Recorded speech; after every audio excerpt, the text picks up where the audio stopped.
미국의 최대 전기차 기업이죠. 테슬라는 지난 8월 중국 판매량이 연중 최다를 기록한 것으로 나타났습니다. 그러면서 오늘 대형 기술주 가운데서 1.64% 하락으로 비교적 적은 하락폭을 보였습니다. 테슬라의 지난달에 중국 판매량이 2달 연속 증가했습니다. 테슬라는 올해 8월 중국에서 모델 3와 모델 Y 등 전기차를 86,697대 출하했습니다. 이는 전년 동기 대비 3% 증가한 규모입니다. 테슬라는 4월부터 최대 5년 무이자 대출 등 지원 방안과 또 공공기관 등의 운행 허가 자격을 얻은 영향으로 판매량 회복을 보였습니다. 한편 로이터는 테슬라 상하이 공장에서 내년을 목표로 6인승 모델 Y 생산을 계획하고 있다는 소식을 전했습니다.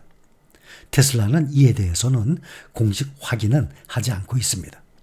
중국 정부가 전기차 보조금을 7월 말 2만 위안 약 380만 원 정도 종전의 2배 수준으로 확대를 하면서 전기차 구매 수요가 증가한 여파로 분석이 되고 있습니다. 완성차 업체들은 8월 전기차와 하이브리드 차량을 1년 전보다 32% 늘어난 105만 대가량 판매했습니다. 중국에서 전기차 판매량은 지난 7월 처음으로 내연기관차 판매량을 앞질렀습니다.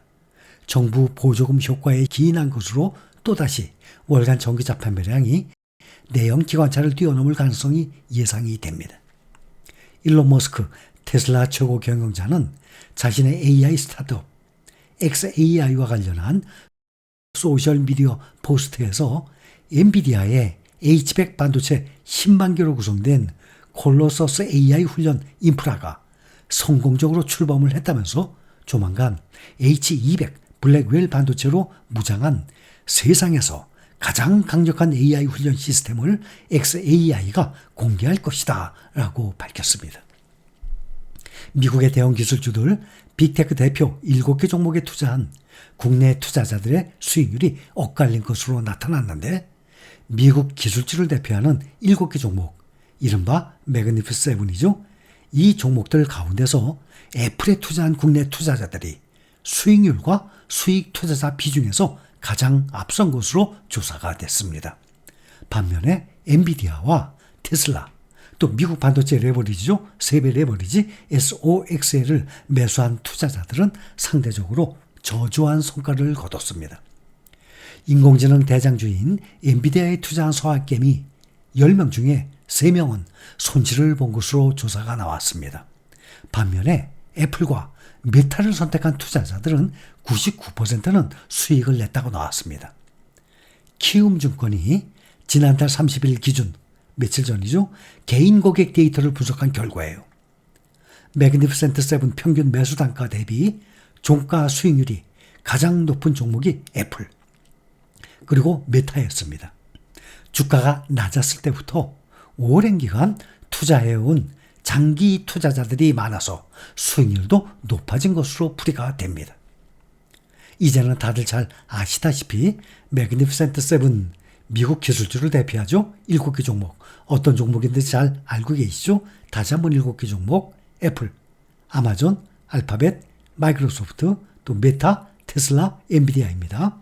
반면에 엔비디아와 테슬라, 또 반도체 세배 레버리지 SOXL은 수익률과 수익 투자자 비중이 상대적으로 낮았습니다. 그런데 이들 모두 국내 투자자들이 가장 많이 거래하는 종목들이에요. 엔비디아, 테슬라, 또 세배 레버리지 TQQQ와 SOXL 말이죠. SOXL ETF는 평균 매수 단가가 38.17달러로 나왔습니다. 그런데 지난주 금요일이었죠. 직전 일이죠. 8월 30일 주가 38.79달러였으니까 조금 수익이 났었습니다. 그런데 오늘 22.5%나 폭락을 해서 30.07달러로 하락을 했으니까 플러스 수익에서 단 하루 만에 지금 21.2%의 손실 구간으로 접어들었습니다. 엔비디아는 평균 매수가가 85.05달러예요. 이거 대비 40% 수익률 정도 거둔 것으로 집계가 됐습니다. 올해 들어서 주가가 150% 폭등한 데 비춰보면 그렇게 높은 성과는 아닙니다. 테슬라는 최근 주가가 평균 매수 단가가 217.41달러보다 낮아서 매그니피센트 세븐 중에서 유일하게 마이너스 수익률을 기록하고 있습니다. 특히 수익, 손실 투자자 비중을 보면 손실을 보고 있는 투자자는 35%에서 50% 정도로 적지 않은 비중을 차지하고 있습니다. 특히 엔비디아는 손실 투자자 비중이 34.6%였고 테슬라는 48.9%에 달했습니다. 역방향 레버리지입니다. 절대 이거 손대면 안 된다 그랬죠. SOXX, SQQQ는 투자자의 94에서 95%가 손실 상태였습니다. 그러니 이 역방향 레버리지의 역방향 인버스, 여기에 투자한 사람들은 거의 다 손실을 보고 있다는 얘기입니다. 두 ETF는 각각 미국 ICE 반도체 지수와 나스닥 지수의 일일 수익률을 역방향으로 3배 추종합니다. 그동안에도 미국 시장의 레버리지가 아닌 역방향인 인버스에는 위험하다고 수없이 말씀을 드려왔습니다. 그 대표적인 종목들이 TQQQ의 반대, SQQQ, 반도체 3배 레버리지 SOXL의 반대, SOXS입니다. 단 5년간의 수익률 비교 우리 가끔 해봤죠. 완전히 차이 나는 것을 알 수 있어요. 극과 극으로 갑니다. 수익률이. 5년 동안의 수익률을 보면 TQQQ 287%. 근데 역방향 SQQQ는 98.9% 마이너스예요. SOXL이 159% 수익인 반면에 SOXS는 99.94% 마이너스. 완전히 원금이 거의 다 사라진 상태입니다. 증시가 오르기 시작할 때는 레버리지에 투자를 했다가 다시 하락을 할 것 같으면 팔아버리고 반대로 인버스에 투자를 해서 돈을 벌 수 있을 것 같지만 아주 위험한 생각입니다. 또 이렇게 투자하는 사람들 아마 우리 힐링 가족분들 중에서는 거의 없는 것으로 저는 생각합니다. 앞으로 증시 향방도 경제 지표에 영향을 크게 받을 것으로 전망되고 있습니다. 당장 내일, 현지 시간 내일에는 7월 9일 이직 보고서, 연방준비제도 경기 동향 보고서인 베이지북이 발표됩니다.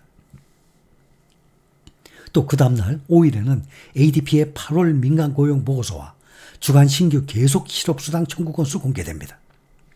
특히 이번 주 6일 미국 노동부가 공개할 8월 고용 보고서가 중요한 변수로 작용할 전망입니다. 고용이 지나치게 좋다면 금리 인하 기대는 줄어들 수 있고 예상보다 더 나쁘게 나온다면 경기 침체가 우리가 되살아날 수 있다고 진단을 하고 있습니다.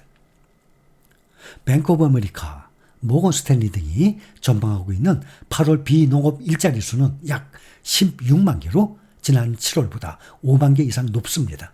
또 실업률은 4.2%로 지난번에 4.3% 나왔죠. 그때 비해서 0.1% 개선될 것으로 기대하고 있습니다.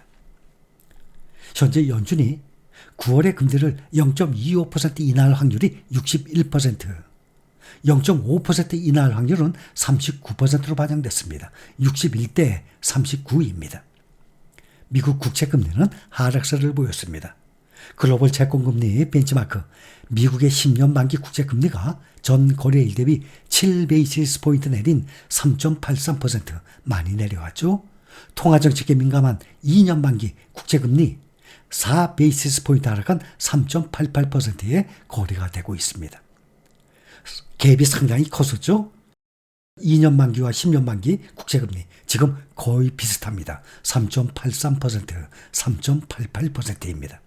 또 시장의 공포지수로 불리는 변동성 지수 VIX가 장중에 21선을 넘어서면서 9월 첫 거래일 무려 33%나 폭등을 했습니다.